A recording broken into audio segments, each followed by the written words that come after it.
If you put too many sugars in a cup of tea, Baz, that's a muck up. But this is a better. Frank Warren was just like when he saw it, when his little bit of news crept into his emails and like he's probably sitting there like rookie mistake, like a Cheshire cat, because with all the the flipping and the punching and the beeping and the bopping and the beeping.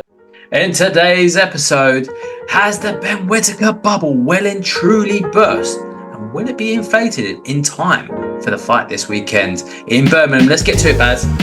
But before we get to it, Baz, let's address the elephant in the room. The long layoff, is that? This is probably the longest layoff we've had in a little while. So it's been terrible. It's been long. I almost shed a tear today when I dusted off the mug, Baz. Oh, it's been sitting in the cupboard collecting dust, and every time I looked at it, just a little tear just came down. Yeah, we've had a lot going on lately. It was a lot going on. But we're going to try a few new things and try and keep some consistency. So thank you for everyone who's stuck with us. Appreciate all the support and those guys and girls who've been there from the beginning and those who've come along for the ride. Thank you for sticking with us. That's it. Ben Whittaker, what is going on? You see the gloves are off with Johnny Nelson? I saw it. It's been a long time. It's done some good numbers, It's that one. Yeah. It's been a long time since I've enjoyed the gloves are off. I feel like most of the time they're so forced, man. Like it does feel like that, doesn't it? Yeah, but no, Johnny Nelson actually done a really good job this time. And this is turning into a really nice little domestic rivalry, isn't it? Yeah, but lots of drama. It just crept up on us, didn't it? It did. Promotion-wise, it's promoting itself, isn't it? All the controversy and a lot of stuff coming out recently to do with the rounds as well and the contract. Have you seen that? Yes. It looks like Ben Whittaker doesn't want to be doing the 12 rounds. Yeah. Well, so my theory is he's just teamed up with Andy Lee, and potentially Andy Lee said to him, "Look, you're not ready to go and do a full 12 round. Just let's get it 10 rounds." But I mean, what happened there? They sent a contract to Lee and Cameron with 12 rounds on there, didn't they? So someone screwed up there. They fired. You got to fire the person, the lawyers who sorted that one out. It's true. I mean, according to Ben Shalom, he was speaking on TalkSport earlier this week, and he was stated that someone in the office made a little muck up in the paperwork. And if you put too many sugars in a cup of tea, Baz, that's a muck up. But this is a emotional, damn it. This is beyond. Yeah, and that it was never going to be a 12-round fight. Oh, that's Lee and Cameron. This is it. I mean, bet Frank Warren was just like when he saw it, when his little bit of news crept into his emails and like he's probably sitting there like rookie mistake, like a Cheshire cat. Yeah, he's got no love lost for Ben Shalom. Nah. To be fair, both him and Eddie pick on him a bit, don't they?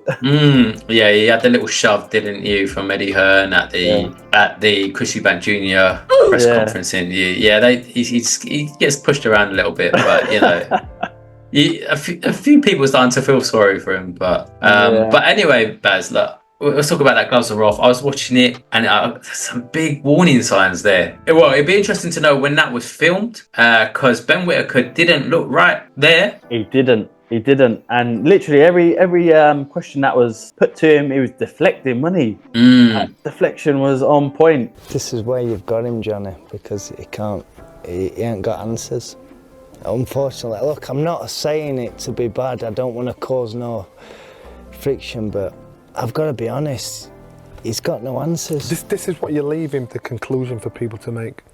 Do you know what I mean? Yeah, he didn't want to take ownership of anything. But then again, it's difficult because what can you say in that situation? Like, I think you go with the fact that he wasn't ready. Like his stamina wasn't there. Yeah. So hang on, what do you think went wrong? I think that was it. I think his stamina, he wasn't ready for it. He had a fight. So you saying he didn't prepare properly? Yeah, I reckon he didn't prepare properly. But so is that him? Is that the trainer? We know the trainer's been sacked now, and apparently is that his godfather? Someone was saying like. Oh, I don't know. Yeah. But so they got rid of the trainer, someone he's been with for a long time. But what you think he wasn't ready? I think he wasn't ready because you look at other fighters, yeah, and most of them would be fed like bottom level fighters for at least probably their first 15 fights in it. Oh, so you're saying he's jumped up too quickly? Yeah, I think so because don't forget Liam Cameron's like a veteran, really. Yeah, he's got a story as well to tell. He's been out. He had that spell out for a while, didn't he? Yeah. He's had a mad life. But yeah, he's from a seasoned gym. He's a seasoned professional. Seasoned gym, plenty of fights. Like he's got second lease of life with this one. Yeah, I mean 23 wins, 6 losses. And that draw on his record, but it doesn't tell the story, does it? Really, Sav? No, it doesn't. So you're saying he wasn't ready. You're not blaming the trainer. Is it the trainer's fault? You're saying it's more a case of he's not had the fights to build him up to that level yet. He's just jumped in too early. That and yeah, obviously training wise, he should have been getting the rounds in, and it doesn't seem like he was. Yeah. Well, I mean, what are you saying? What are you thinking? I've got a few theories on this one, Baz. Yeah, you got then that classic thing. We had a little conversation, but we didn't get on record. Yeah, we did have a little conversation before the fight, and actually something we did get on record from one of our earlier videos before this even come up. We said, "Is there a gas tank issue there?" Didn't we? It is on record. Go back, have a look at it. And I said to you, because with all the the flipping and the punching and the beeping and the bopping and the the beeping. And then he wasn't able to get out one or two of his fighters. Ben Whittaker wasn't able to get out one or two of his last fighters that he's gone against, and we were saying, is that a case of he's not going into second and third gear because he can't, and he's sort of on that level, he's just sort of coasting. It's been quite a steady stream of punches. He's not up in the work rate enough in those last couple of fights because maybe he couldn't. And actually that kind of showed in the Liam Cameron fight where he tried to go through the gears, and actually he did well in round 1, round 2, and it was in the third round where there was a couple of times Liam Cameron came at him and he tried to fire back with 1 or 2 quick shots, a few bursts of energy, and it sort of gassed him out, didn't it? So yeah, I think there has been a little bit of a gas tank issue there from the past, which he's not really dealt with. Yeah. And also when we was talking in fight week before this came up, something I noticed as well is he had bloodshot eyes. It's a little detail, Baz, but that's why they pay us the big bucks. If you go ask my accountant about that. Look at some of the interviews, he had sort of bloodshot eyes. I said to you, maybe he's carrying an illness, and it was that time of year, so everyone in the UK, I don't know. Listen, it's everyone in the UK has been hit with a bug or 2 or 3 this winter, man. And I know we had Daniel Dubois who pulled out, and again, like I'm not buying into conspiracy theories there. I think he did have something, but maybe they were being a little too sort of like wrap him in bubble wrap. But yeah, I think there were loads of bugs flying around. And I said to you, Baz, as well, that with all these Riyadh cards and stuff like that, there's a lot of commitments, isn't there? Yeah, there is. And that's for someone who's not had to do that. Ben Whittaker hasn't had to do that before. Yeah, but you say that, but then he has been in the Olympics. He's all right. It might not be as many media outlets and things chasing him down, but he's been in the limelight. So even though he hasn't had but it's different level professional fight. Like you could have like Turkey Allen shakes hand to Ben Whittaker. Ben, come around, chill out the crib a little bit. sip some tea. And if you're Ben Whittaker, you can't say no, really, can you? And I mean, if that goes on till 3-4 in the morning, Baz, then it tends to be the case. Then it can affect a fighter, and he might have giving him excuses stuff. He might have got caught up in the hype and just thought, this is going to be an easy fight. He looked like he might have been gaming the night before as well. He even said, like, I wouldn't be surprised, Baz. Like, he looks like the type that he just, he likes his gaming. Yeah, he got on the COD and is smashing out some COD. He was playing some game, was there till like 3-4 in the morning.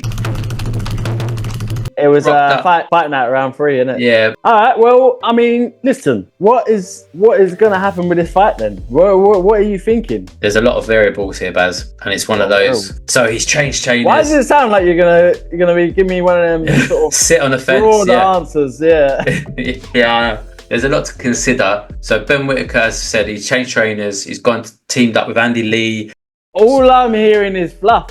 He's trained Joe Parker, and actually he's recently teamed up with Hamza Shiraz as well. So a little side note there. And is it going to be a case of too many fighters in the gym? I mean, for Andy Lee, because if he spread himself a bit thin there, is that going to mean that he's not going to have the time, or not had the time with Ben Whittaker to implement what he wanted to do? So it's plausible. So what are you saying? What's going to happen with this fight? Come on, you need to give me a prediction. I'm not taking no. If it was me, and I was advising Ben Whittaker, I would say do what you were doing in the first 2 rounds, keep it long. And actually, Ben Whittaker's trainer in the fight was saying to him, I think it was in round 4, he's saying to him, look, just keep it long and move, keep it long and move. That's all Ben Whittaker needs to do. Like, he was doing it in the first round, second round, and it was working for him. He was moving. He didn't have the power to put a dent in Liam Cameron, but I think this is going to be one of those fights where you don't need to get him out. Just pick up the points, go to the full 10,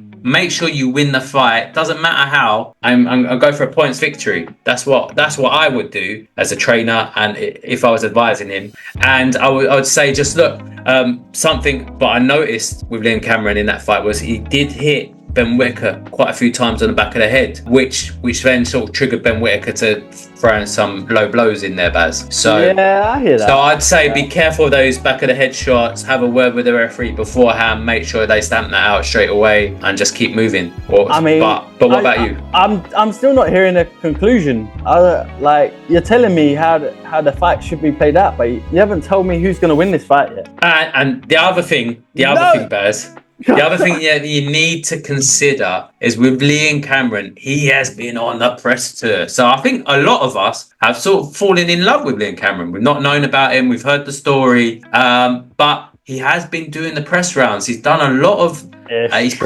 He put a lot of pressure on Boxer and Ben Whittaker to accept the fight, to take the rematch. Yeah. And we've fallen in love with him, Baz, along the way. But has he done too much press? Has he actually done much training? Like, I've seen some stuff, like, he's been focused on doing a lot of videos. Has he put the work in to camp to actually win the rematch? So that could be a major thing. And so you're going with Ben Whittaker win? Is that what I'm taking from this? Because I'm struggling to decipher your prediction here. yeah, I'm going with a Ben Whittaker win. Ben Whittaker win, yeah? What? Points victory. Oh, it's okay. Well, bro, I ain't gonna beat around the bush. I think Liam Cameron's gonna do the job. Oh, is it? Yep. And why is that? I think it's gonna go to points, if I'm honest again as well. I can't see him getting him out of there.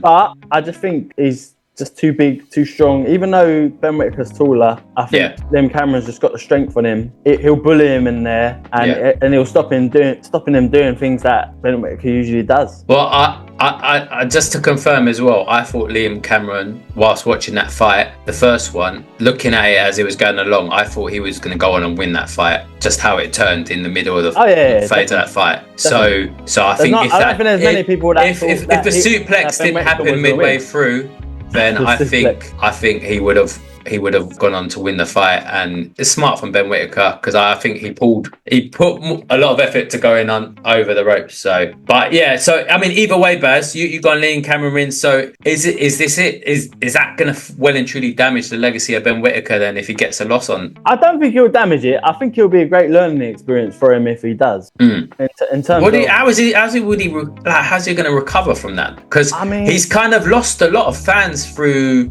some of the antics. So even when he was traveling back from the airport from that first fight, there was some reports that he took a camera, he took someone's phone and he sort of smashed the phone. That's not gone down well. That's not going to get him. He was absent for quite a while before coming out saying he wanted the fight. Again, it's a lot of pressure though, Sav. Then there was excuses there, and initially they were saying he was injured, but it's like, what was it? Was it a leg? Was it the neck? So I mean, yeah, but you're forgetting there's a lot of pressure on these fighters, Sav. Like, it is. I'm not saying there isn't.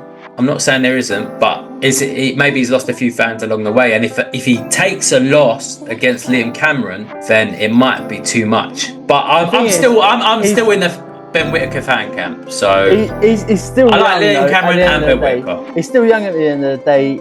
He can still make it back. It's not the end of the world if he loses, in my opinion. At the two of them, if he loses, then I think he's the one who can cope better, because he still only had 9 fights, and whereas Liam Cameron's probably on the tail end of his career, taking a loss now would probably mean he's out of the limelight for any other big fight. Okay. So yeah, I mean, on that note, so what do you guys think? Do you think Liam Cameron is going to beat Ben Whittaker, or will he get his revenge? Put your comments in below. Who do you want to win? That's another one. But either way, I think we'll both be tuning in this weekend, won't we, Baz? And then it'll be on Sky Sports, I think, this one. Yeah, I would assume. Yeah, Sky Sports with Boxer, yeah. So, and if you haven't already, hit that like button and subscribe. And cheers, guys. Cheers for sticking with us. Peace.